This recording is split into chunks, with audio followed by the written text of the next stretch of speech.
నమస్కారం ఈటీవీ 360కి స్వాగతం. ముందుగా ప్రధాన అంశాలు.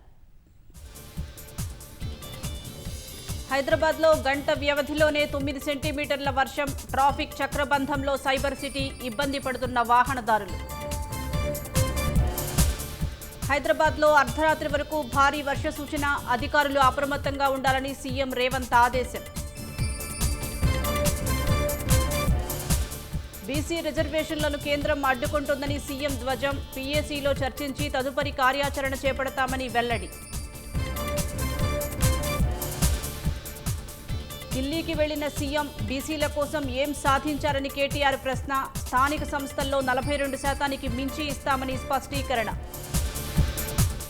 హామీలపై ప్రజల దృష్టి మరల్చేందుకే కాంగ్రెస్ యత్నాలన్న కిషన్ రెడ్డి. స్థాయికి మించి మాట్లాడటం సరికాదని కిషన్ రెడ్డి వ్యాఖ్య.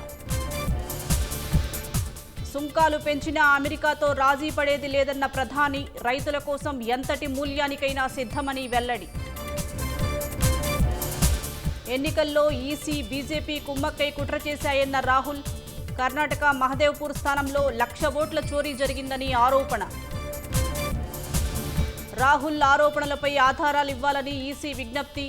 అధికారం రాలేదని అక్కసుతో మాట్లాడుతున్నారని బీజేపీ ధ్వజం.